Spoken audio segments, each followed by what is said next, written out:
Hello again everyone, Mary Rose here at Stitch Bliss Corner on the 25th of April 2020. And I'm coming to you this evening, just for a change.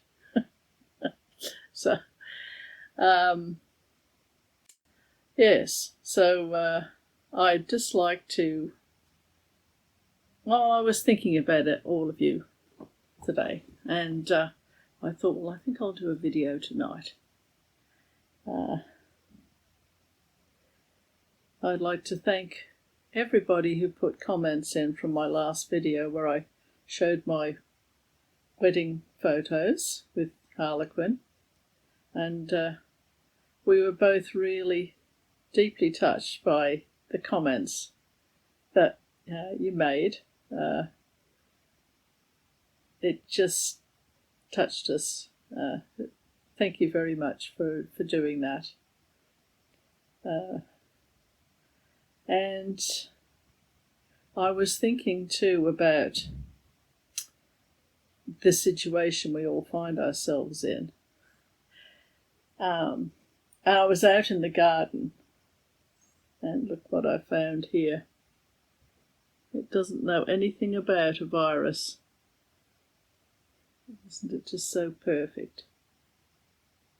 Beautiful. And I started to think about people who are incarcerated and how advocates for prison reform and everything, they say that it's punishment enough to be deprived of your liberty. And I think a lot of people think, well, you know, they're getting 3 meals a day, and they've got a roof over their heads and entertainment, you know, TV and things like that. What have they got to complain about? But I'm probably one of those sorts of people that used to think that a little bit. And I still, to a degree, I mean, you know, if you don't misbehave, by and large, you don't end up in prison. So, you know, everyone should be at least in charge of their own destiny in that regard.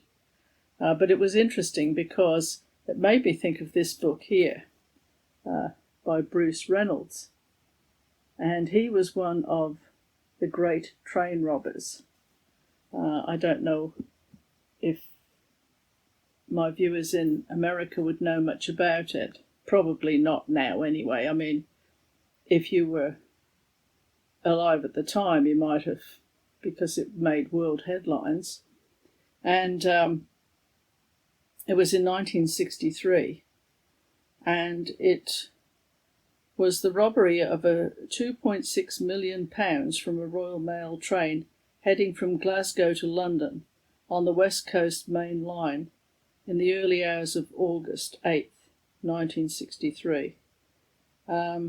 After tampering with the line-side signals in order to bring the train to a halt, a gang of 15, led by Bruce Reynolds, attacked the train.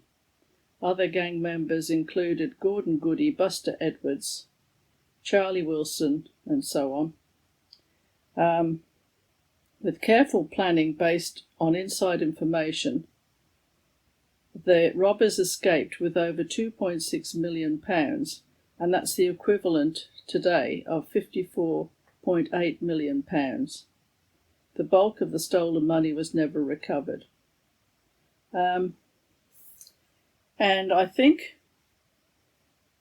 they were victims of their own success, really. It was such a huge amount of money, no one could believe it, you know. And so when they eventually were all rounded up, what happened was the mail train, you know, they took bags of money from this rail train. Their signals, they fiddled with the signals and made the train stop. And it stopped at a bridge area.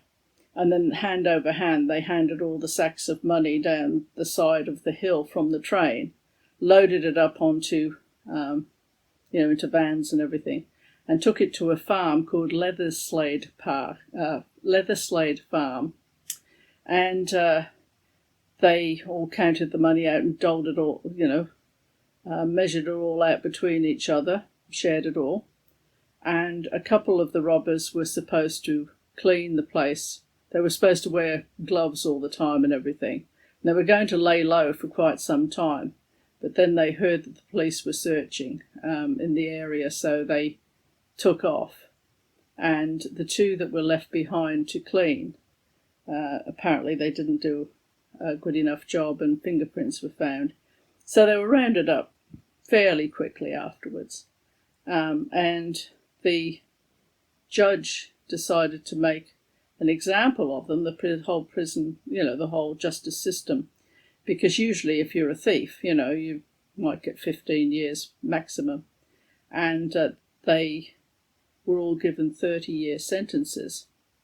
And one of them, Ronald Biggs, he escaped and lived overseas for quite some time. But this Bruce Biggs, he went to jail, and they got let out earlier than the 30 years. But nonetheless, it was a real shock to their families and everything that they were sent down for so long. But there's this little section of the book here that I thought was very pertinent for today. And it turned out that Bruce had done something, and he was put in solitary confinement. And there's just a few paragraphs here where he says, "I was lying on the cell floor, cold and hungry, when I heard my name called from outside. Going to the window, I heard the voice say, 'Coming down.' I put out both hands to receive the hot tin that had been lowered on a string from 2 landings above," because of course they had bars on the windows, no glass. "I broke my fingernail trying to prise the lid off, but it was worth it. Inside was half a pint of steaming hot cocoa, liberally laced with sweetened condensed milk. It was the best drink I'd ever had. I glowed from within, less from the cocoa itself than from the sentiments of solidarity that it expressed. Ronnie had arranged for a whole group of the lads," that was Ronnie Biggs, "had arranged for a whole group of the lads to act in concert, swinging the line with its precious contents from cell to cell overhand until it was directly above me, and then lowering it down to me. They were all risking severe punishment, but they didn't care. You can never forget things like that, or the people who are responsible."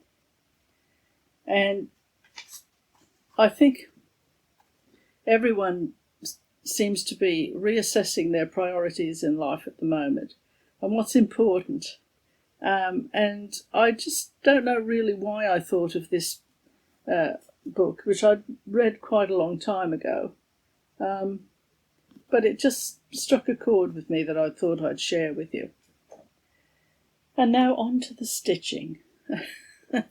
I'll just have a little look here at my notes because I wanted to mention a few things.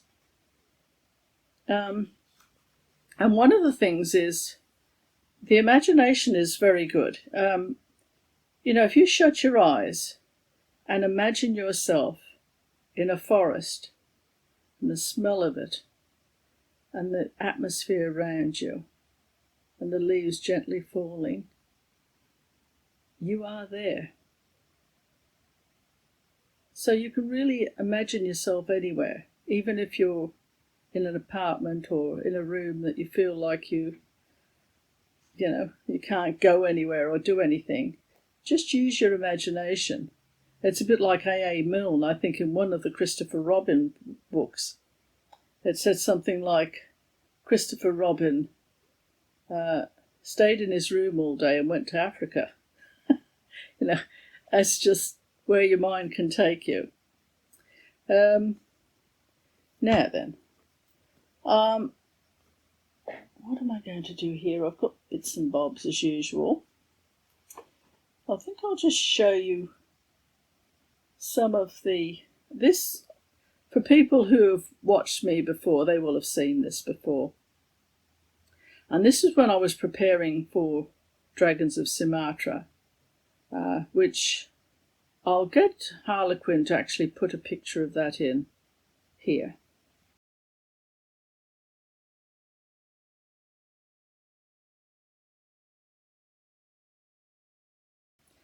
And when I was doing a bit of preparation work for that, because it was such a departure from the Dragons of Sumatra, usually you do it in one colour, although Kelly Bell did a beautiful version of Dragons of Sumatra and against her own hand-dyed fabric, and she used all different colours as well.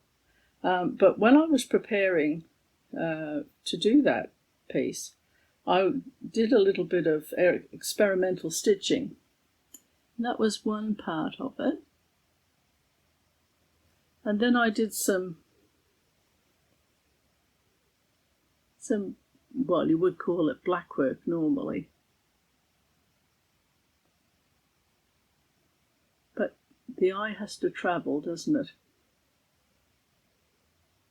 So, and then I also did some of this. The people who've watched all of my videos would have seen this before, but I just thought I'd show it in case you haven't seen some of my thoughts. And this was all just experimental. This Aida, it's almost as thick as plastic. It's very thick. But it's just I just did a little bit of experimenting with depth.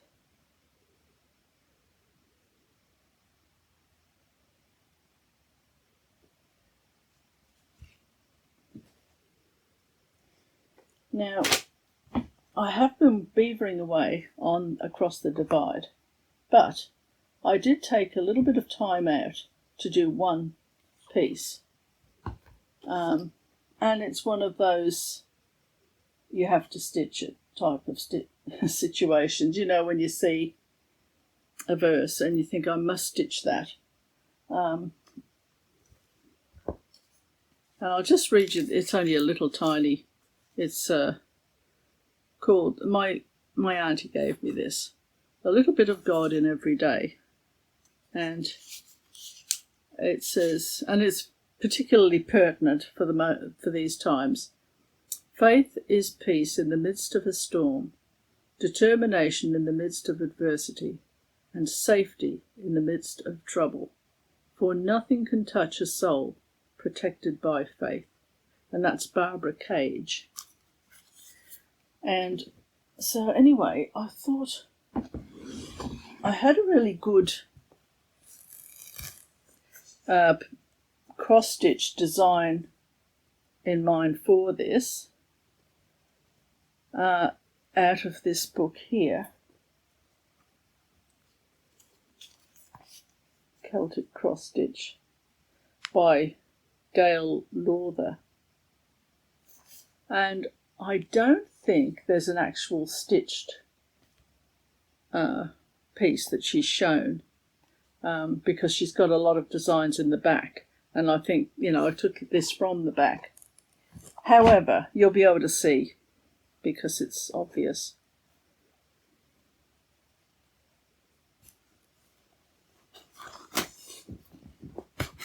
And there's the Celtic cross there. And there are the words. And this fabric I've had for years. And it's very simple. Semi-transparent, and here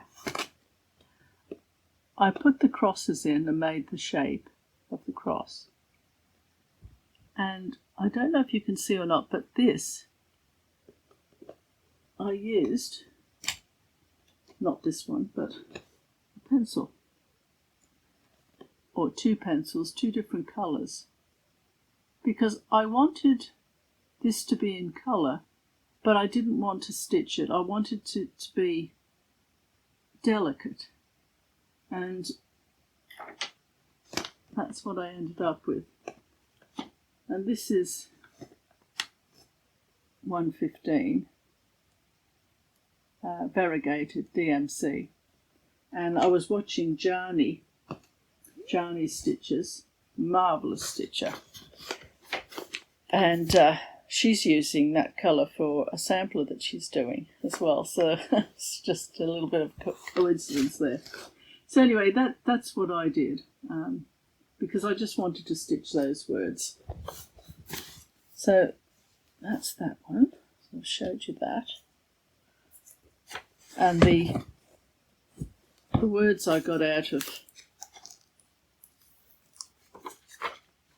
this, or the lettering I should say, I got out of this book, Simple Samplers by Yvonne Matheson.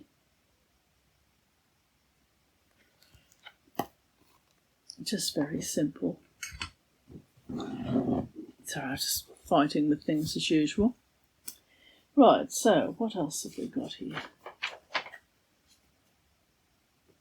Now, I was watching Ladybird Stitcher this afternoon, and I couldn't believe it because she was saying how with some of the stitching that she has that she's not ready to put in a frame yet, she was thinking of getting a photograph album and putting those pieces in there. And yesterday I found an album here. I was cleaning up, which is very unusual for me. And my daughter, I'm still got some of her dolls and everything else here. She's been living away, she's been married for, quite a few years now, and still hasn't taken everything out of our house. But anyway, she left behind this album, and I thought, well, I'll put some of my stitching in there, and blow me down, Lorna said the same thing today. So great minds do think alike. And here it is. I was just trying it out. Of course, it's a bit bulky because it's got all, got stitching in it. So there's the first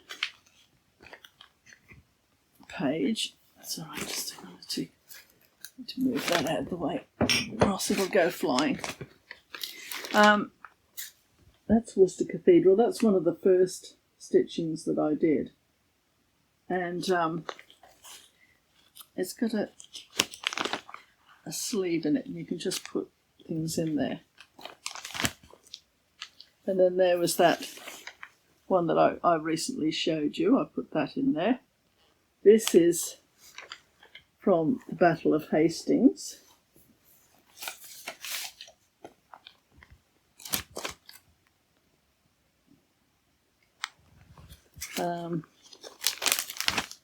That was that one that I showed recently as well. It's made its way in there. And that's a possum. That was another one that was very early in the piece.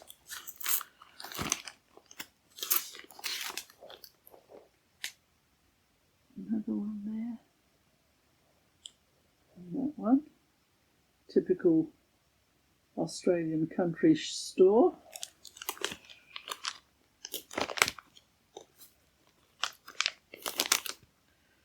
I'll just show you a few others. There's Teddy's toasting their bread, and a Lowry by Bothy Threads. What's that one? Oh, this is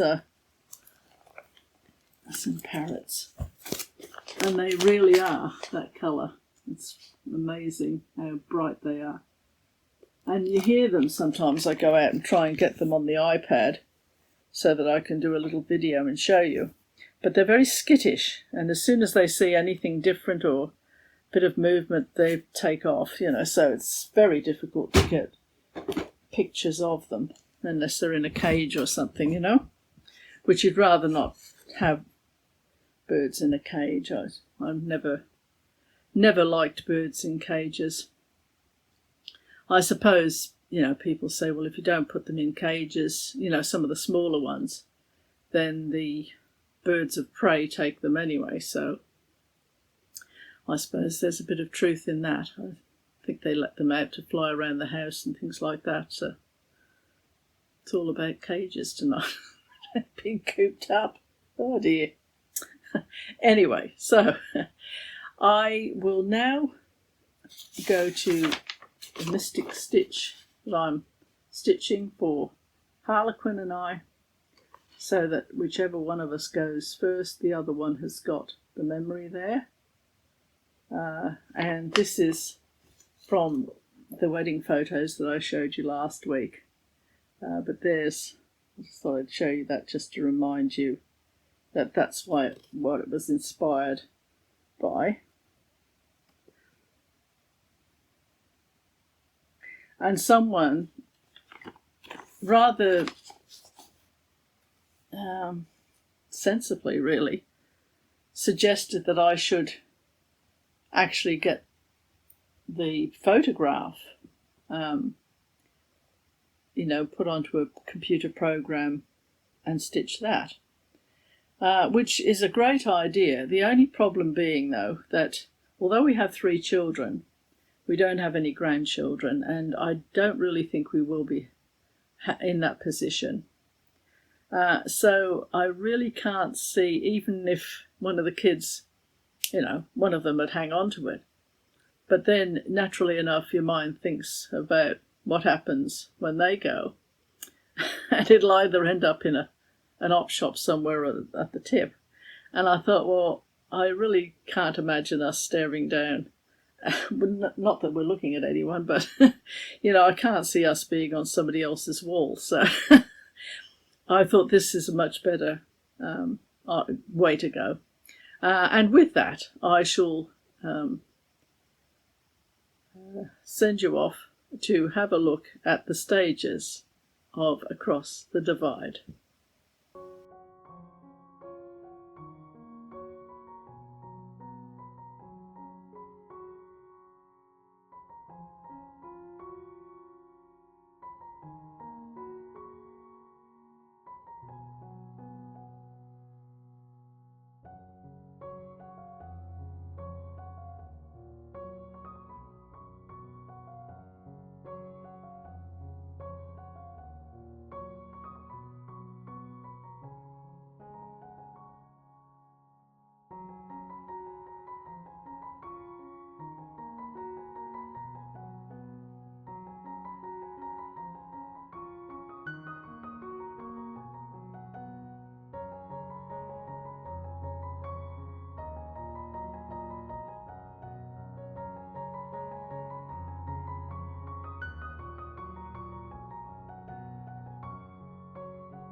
Yes, so I'll just show you now. I've been stitching on it this evening, so I'll just take the little ring off. Just show you where I'm up to.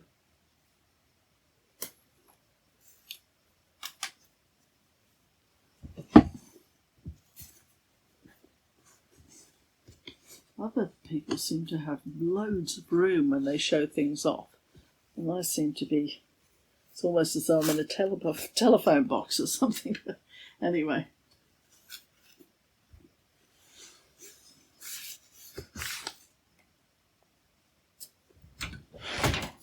Move that, shouldn't I? That's better. Right, so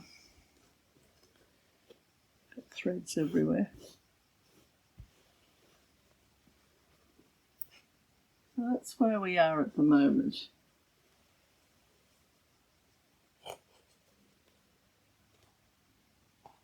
I still see where my grids are, but that usually goes once I've washed it and everything, so I'm not overly concerned about that. But it is very much an enjoyable stitch. I've still got to go across the top here. I'll go across the top, do all that part, and then work down from there. So that's as far as I've got with that. And now I'll have a talk about mania plans. And I think what I will be doing, until I just get it'll just be one that I'll be doing, and it's a petite, a dimensions petite. So I've got things.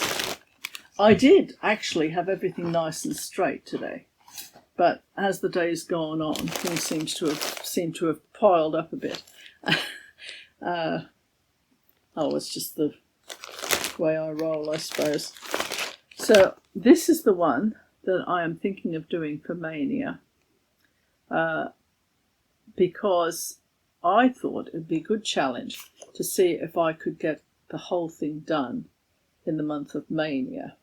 Now, I think the only problem is that a lot of us stitchers have Stitcher's optical illusion syndrome.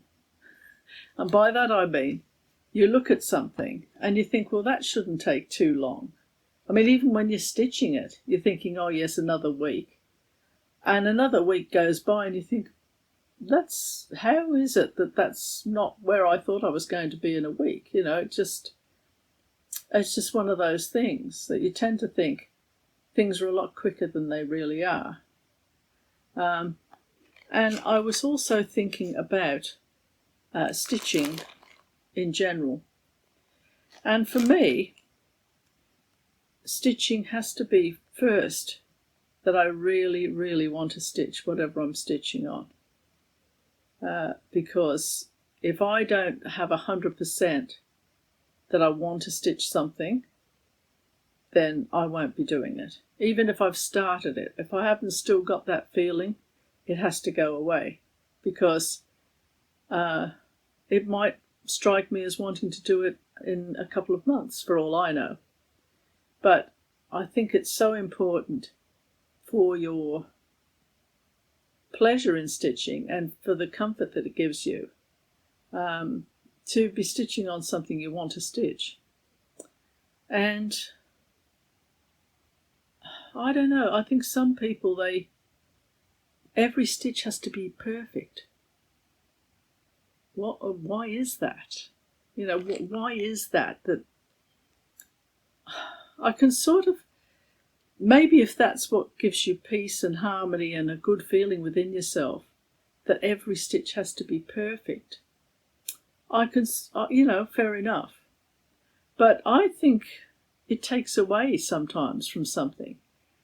If you're looking at a piece that's been stitched and you look at it and every single stitch looks perfect, it's almost like diamond painting, like it's perfect little boxes and you kind of think, where's the personality of the stitcher coming out here? You know that they've chosen that piece, so you have a bit of an idea of what their tastes are. But how do you know who they are? I suppose you know that they're fastidious, I suppose, and very neat if the stitches are perfect. Maybe, and that's a gift to be that way. So maybe that's the reason why they stitch so perfectly, which is fine if you're getting a good feeling out of it. But I would hate to think that someone was agonising over getting stitches perfect because they were concerned about how someone else was going to be viewing their work. That would bother me, because that doesn't give you peace. It just makes it all very anxiety causing, I would think. But so I like to strike a bit of a happy medium. I like to have my stitches looking reasonably regular for the sake of the piece itself, because you don't want your stitching to be so appalling that people aren't really looking at the subject matter. They're looking at, how shabby the stitches are, which is possible.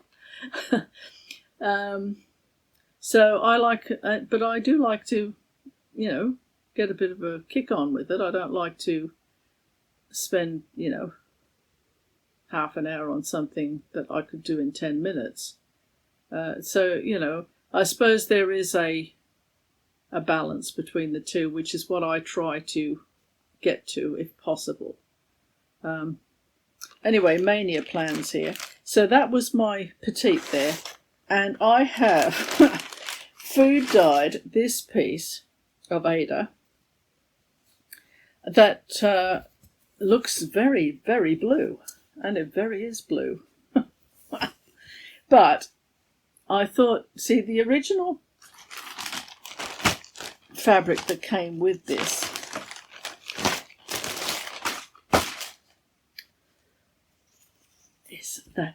is that size. Well, you know, I need a good bit around. I don't like to stitch on a little piece like that. It's a very nice piece of Aida fabric. Very nice. Perfect, really. But I like to have a little bit of elbow room with when I'm stitching. So anyway, this is what I have decided to use.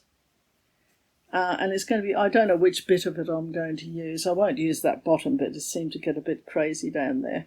But I'll just use, you know, part of this. And we'll see how we go for Mania. Now, there is one caveat there, and that is, if for some reason I can't drag myself away from across the divide, then I might not do Mania at all.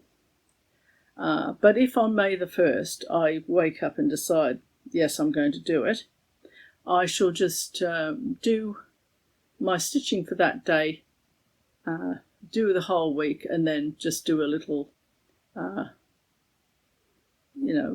update at the end of the week so that you can see my progress. So we'll just see how that goes, because I would like to do it, and it's not too far away now, so we'll just see how we go with it anyway.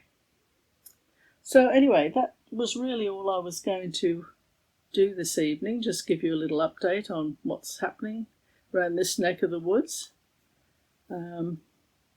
Everything's just going along. I just hope for everyone's sake that things can get past this sooner rather than later, so that people can start picking up the pieces. I mean, you know, you can't, there is a, what's the word? I think you need to